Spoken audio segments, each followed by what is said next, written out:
Shalom, Bapak Ibu dan saudara-saudari sekalian. Jumpa lagi dalam channel Bukan Pendeta. Dan kali ini saya akan mengangkat tema renungan malam mengenai kerajaan milik siapa. Kita tahu bahwa salah satu doa Bapa kami adalah datanglah kerajaanmu. Artinya kerajaan Bapa di surga yang harus kita datangkan di dunia ini. Tidak hanya berdoa secara pasif dan mengharap kerajaan Allah datang, tetapi kita yang harus berperan aktif mendatangkan kerajaan Allah. Maksudnya adalah di mana kita hidup sesuai dengan norma atau gaya hidup kerajaan Allah, yang pasti menekankan kekudusan, yang pasti menekankan juga tentang kesetiaan, dan begitu banyak hal lain, kebenaran, kesucian, dan lain-lain. Seharusnya kerajaan Allah paling mudah ditemukan di dalam sebuah gereja. Di dalam sebuah gereja di mana banyak pendeta atau hamba Tuhan mengatakan bahwa kami adalah wakil Tuhan, dan setiap apa yang dilakukan di gereja seringkali disebutkan sebagai melayani Tuhan, melayani Allah. Bahkan ketika kita memberi ke gereja, seringkali dikatakan itu adalah memberi kepada Tuhan. Tetapi persoalannya, apakah gereja betul-betul menyelenggarakan pemerintahan kerajaan Allah di dunia ini?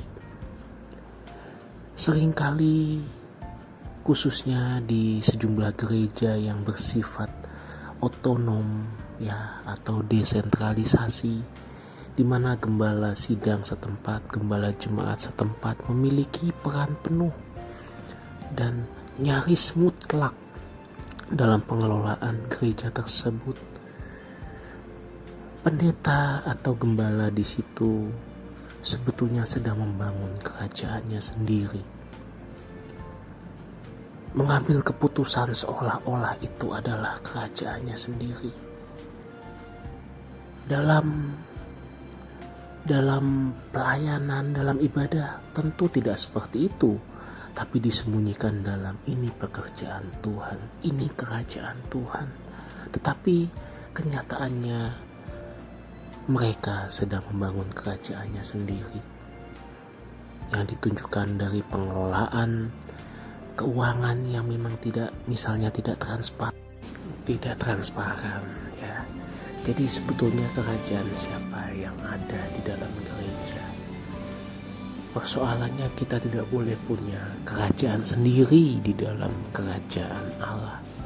Harus Allah yang menjadi pemilik kerajaan itu. Kalau kita bangga dengan gereja yang megah, jumlah jemaat yang banyak, tata ibadah yang megah, atau pengajaran kepintaran kita sebagai orang yang berkhotbah, itu kita memiliki kerajaan sendiri. Setiap keputusan di dalam gereja seharusnya didasarkan pada tuntunan dan hikmat Roh Kudus. Itu baru namanya gereja ada di dalam kerajaan Allah. Bapak Ibu, saudara-saudari yang terkasih, mari kita evaluasi bagaimana kondisi di gereja kita saat ini. Jika pimpinan gereja masih dapat membuka ruang untuk berdialog, mari kita suarakan dengan bijaksana, namun tetap teduh dan penuh kasih. Tetapi jika tidak, pemimpin gereja sudah menutup pintu dialog atau menutup telinga atas masukan maupun kritik, kita serahkan saja kepada Tuhan. Biar Tuhan yang mempunyai kerajaan yang nanti akan bertindak. Amin. Tuhan memberkati.